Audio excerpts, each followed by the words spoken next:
16 years ago, at 300 pounds, living on a futon in my parents' basement, looking at myself in the mirror, I didn't know who I was. If you haven't heard the story, so it goes that I was at a family event. It was Thanksgiving.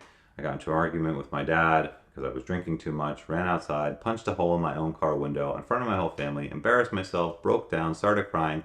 I had a family member come up to me and basically tell me, "You fucked up. Now you have to figure out if you want to continue to fuck up or if you're going to decide to change." Welcome to the Hidden Summit Podcast. My name is Kevin Valance and I will be your host.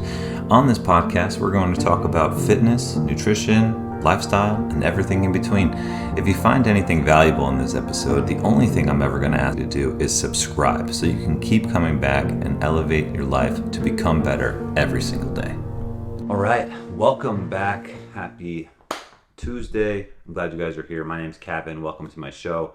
Here we talk about fitness, nutrition, and everything in between, meaning I can talk about what I want when I want, so you don't know what you're going to get, but I'll tell you.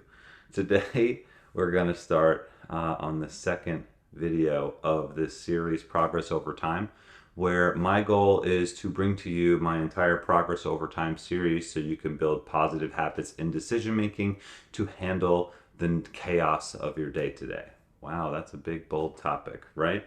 I started this in a period of time where the world was shut down and people were sent to their homes and their apartments and they couldn't go out into the world. You probably remember this period. It happened in 2020. And before this, I was running New York City's largest CrossFit gym. Inside of this gym, we'd have hundreds of members come in every single day into different classes, and they would train 5-6 days a week.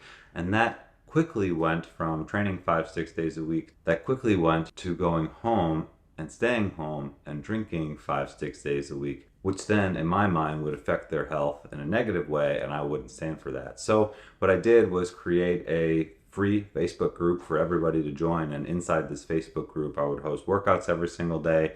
I would start talking with clients every single Monday and Tuesday, and eventually my call calendar got booked between 7 a.m. and 7 p.m. on Monday and Tuesday. And I said, this isn't going to work. We should probably do something where I can reach more people and not just take 2 days to be on calls every half hour on the hour from the time I wake up until the time I go to sleep.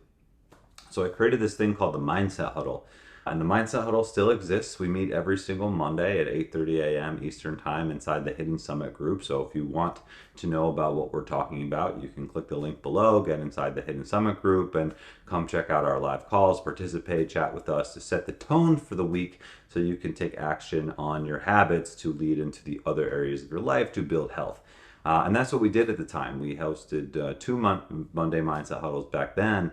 And we started with this series called Progress Over Time, which would take you from thinking about where it is you want to go, why you want to do it, how we're going to get it done, organizing your life, all the way through to how do we continue to persevere through hard times. And that's where we're going to end up in this series. It's going to be about 10 to 14 videos, depending on how long or short I want to talk for.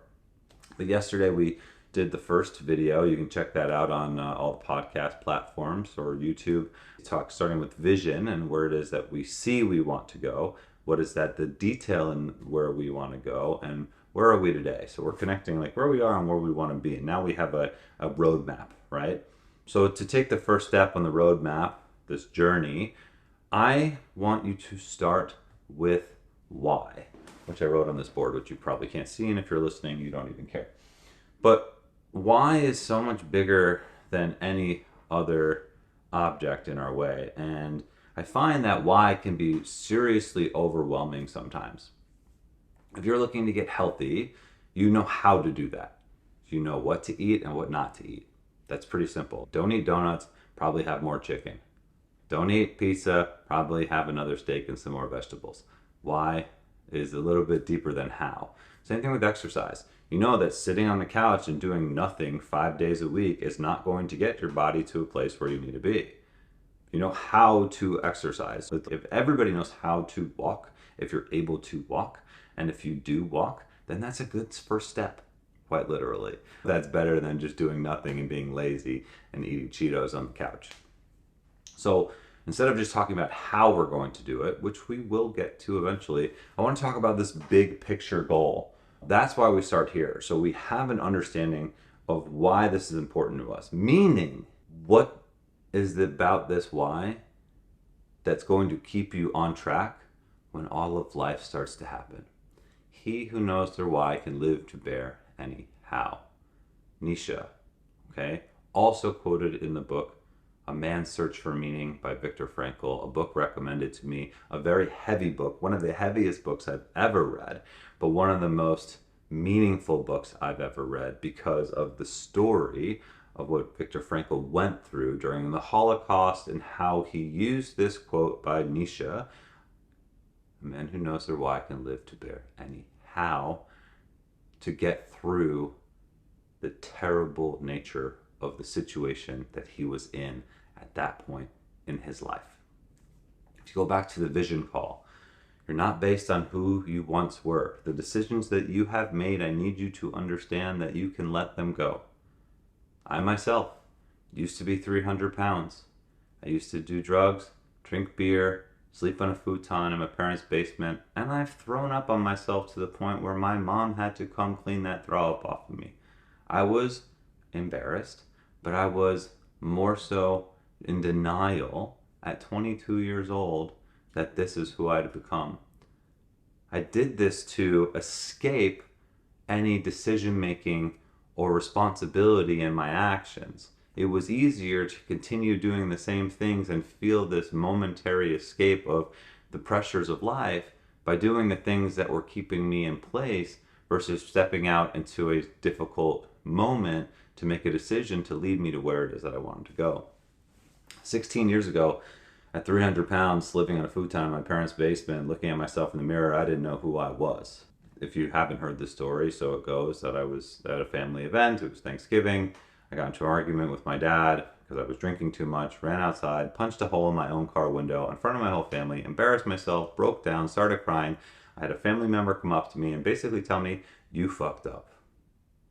Now you have to figure out if you want to continue to fuck up or if you're going to decide to change."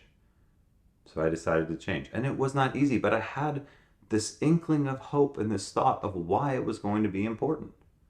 Because I didn't want to be that way in front of my family. It was that simple, that moment of, oh, you don't want this, you want something else. Now, if you do not want to experience this moment of embarrassment and loss and just being at the bottom of the barrel, change.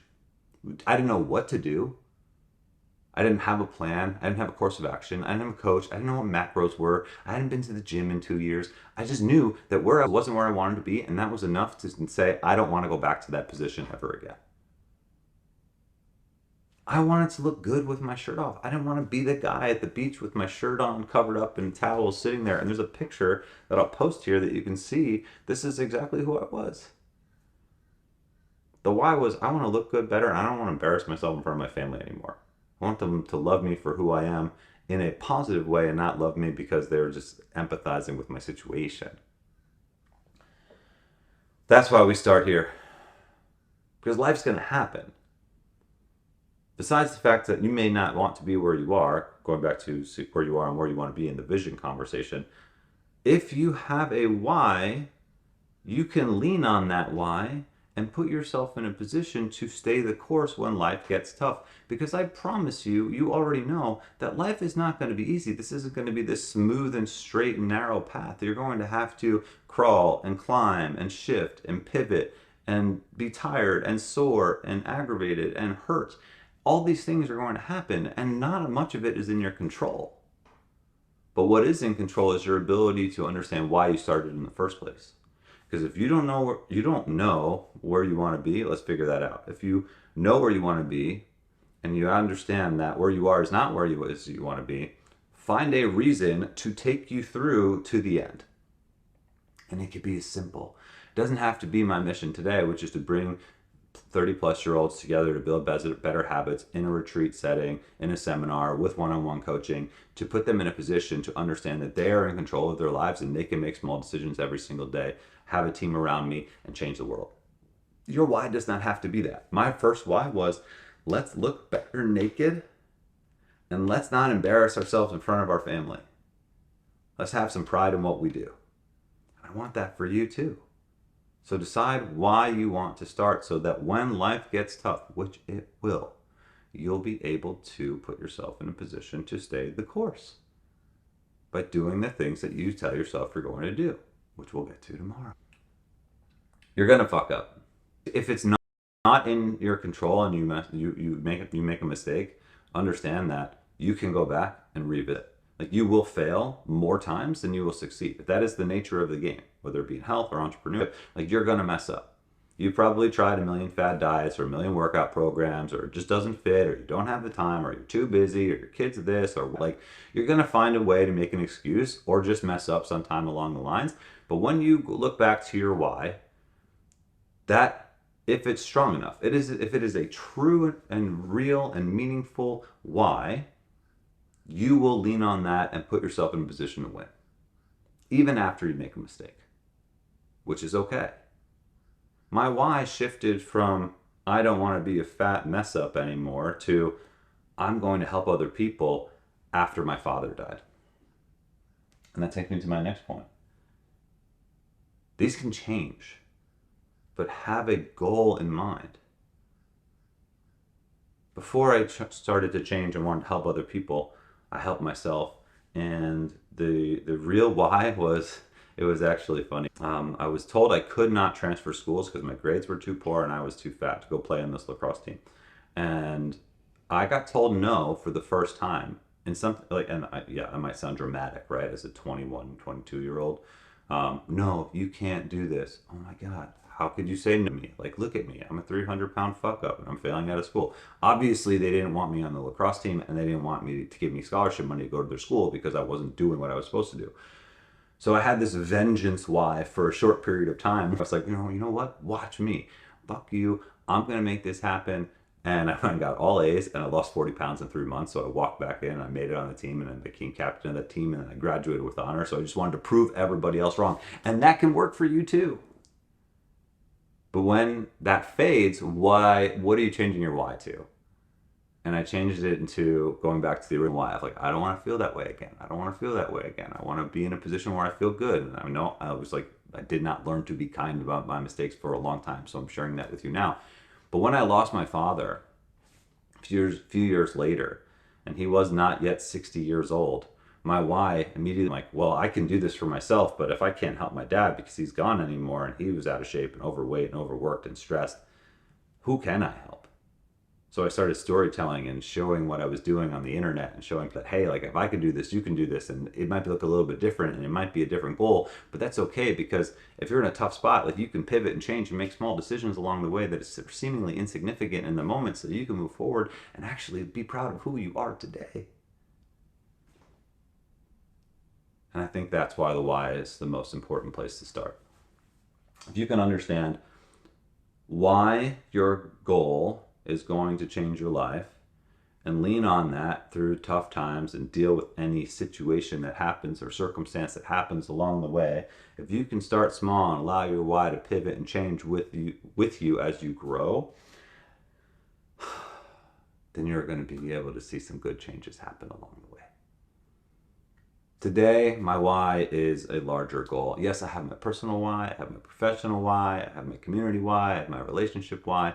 All of your experiences, if you can think on them and actually gain clarity through them instead of beating yourself up about every single thought that comes into your mind along the way, have that vision in mind, have that destination in mind, life GPS destination plugged in, you're going to be able to see some positive things happen. Start with why. Know your why. And here's one last tip. If you've made it this far, I'm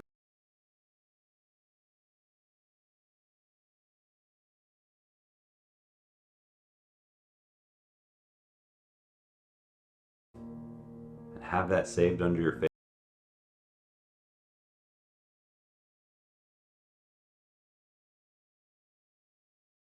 favorites and pull it out in a moment where you feel vulnerable and you feel down and you feel out. Listen to yourself and stick to your why so you can move forward and see progress over time. Thanks for listening today. Come back tomorrow. We're going to get into how we actually do this, and I will talk to you guys later.